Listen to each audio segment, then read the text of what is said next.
Hello student, today we will study the remaining portion of the dimensional analysis formula. Today we will study our next topic to convert one system of unit to other. So how will I convert one system of unit into another system of unit?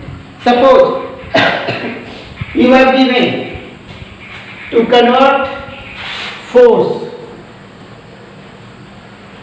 from MKS system to CGS system.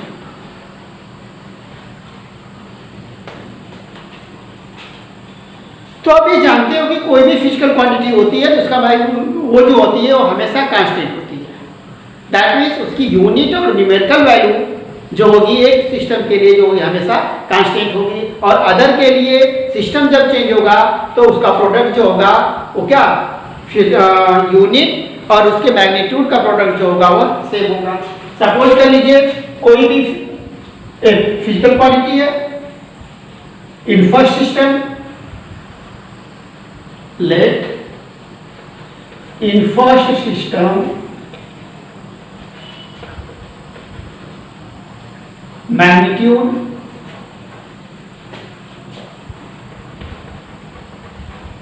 is N1 and unit U1. That is quantity Q is equal to N1 U1. In other system magnitude is N2 and unit U2. That means Q is equal to N2 U2. It's being formula. Question number 1, equation number 2. So from equation number 1 and 2 we get N1 U1 is equal to N2 U2.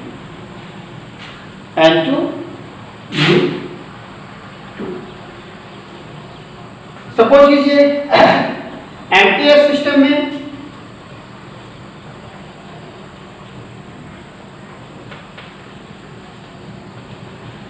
In MTS system N1 is equal to 10 and U1 is the dimension of the force and L T to the power minus 2 is the dimension. And in CGS system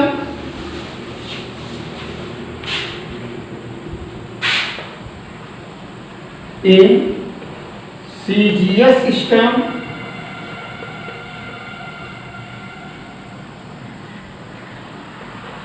L2 find करना है और U2 की value जो होगी ये suppose कर लीजिए L1 M1 T1 है, ये हो जाएगी N2 L2 T to the power minus 2. हम जानते हैं N1 U1 is equal to N2 U2. तो इसकी वैल्यू यहाँ पे N1 की वैल्यू 10, U1 की value M1 L1 T1 to the power minus 2, N2 M2 L2 T to the power minus 2. ये वैल्यू हो गई. अब इसके बाद हमें फाइंड आउट करना है N2 is equal to 10 M1 L1 T1 to the power minus 2 divided by M2 L2 T to the power minus 2. That means 10 it's being M1 upon M2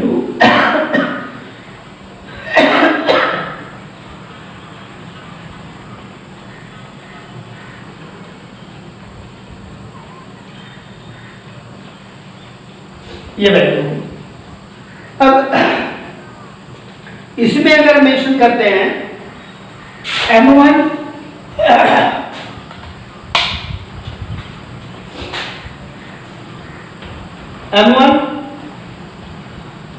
MKS system में है और M2 CGS system में है। M1 is equal to 1000 M2 reason 1 kilogram is equal to 1000 gram. L1 is equal to 100 L2। 1 meter is equal to 100 centimeter and T1 is equal to T2।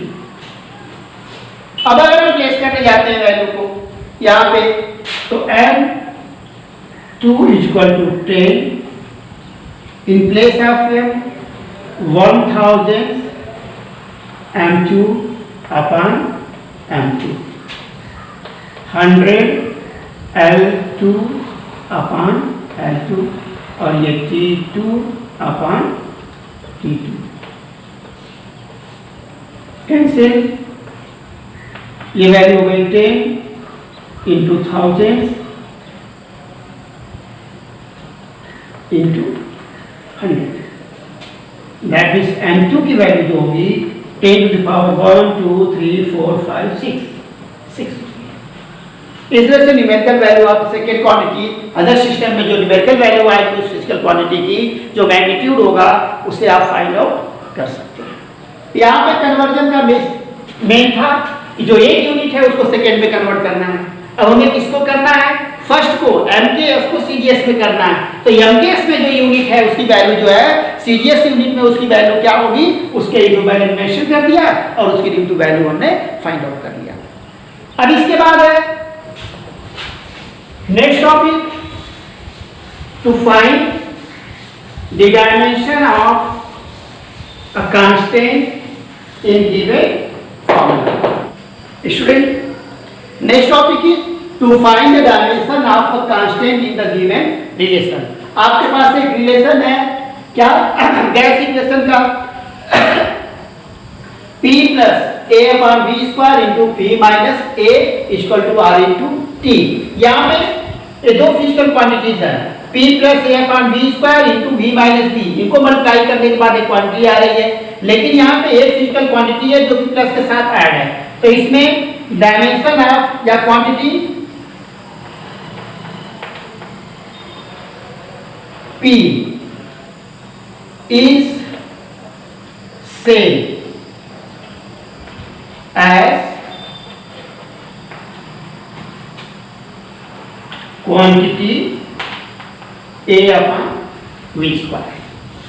That means dimension of P is equal to dimension of A upon V square. That means dimension of A is equal to dimension of P into dimension of V square. Dimension of P force upon pressure है, force upon area,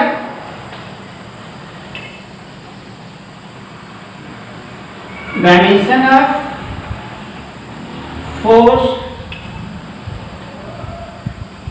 upon dimension of area into dimension of volume का square. Force ML T to the power minus 2 dimension of area, volume L to the power 3 square, area L to the power 2। ये value या इसको आप लिख सकते हो dimension of A is equal to ML T to the power minus 2 L to the power 6 3 to the power and l to the power minus 2. Here and l to the power 1, 6, 7 minus 2, 5 t to the power minus 2. So dimensional formula or dimension of constant A is equal to m l to the power 5 and to the power minus 2. अब यहाँ पे dimension of V is equal to dimension of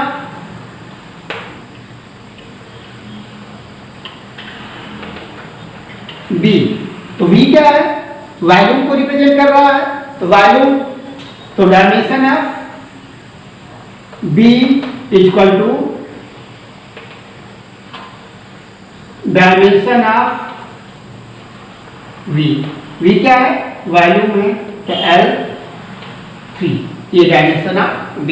other physical quantity जो थी उसकी dimension हो गई L to the power 3। अब limitation of the dimension analysis. Limitation, dimensional analysis की कुछ लिमिटेशन है। इसमें डायमेंशनल एनालिसिस जो है इसके लिमिटेशन में फर्स्ट है dimension less constant. Dimension less constant जो है उसकी वैल्यू को हम डायमेंशन फॉर्मूला से फाइंड आउट नहीं कर सकते। इसकी वैल्यू को हम प्रैक्टिकली या उसकी वैल्यू को हम मैथमेटिकली कैलकुलेट करके फाइंड आउट कर सकते हैं। डायमेंशनल फार्मूला जो है ट्रिग्नोमेट्रिकल रेशियो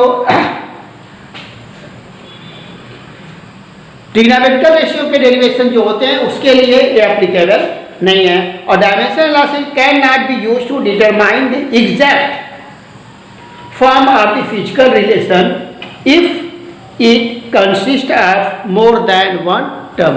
अगर ये मोर देन वन टर्म का एक्सेस किए हुए हैं तो ये उसको एग्जैक्ट फाइंड आउट नहीं किया जा सकता इससे। और है dimensional analysis can not be use to derive the exact form of the physical relation if the physical quantity depend upon more than 3 physical quantity. And last, dimensional analysis does not indicate whether a physical quantity is scalar or vector. That means by using dimensional analysis you cannot define that given quantity is a vector quantity or scalar quantity. Today your vector analysis is finished. So thank you. Have a nice day.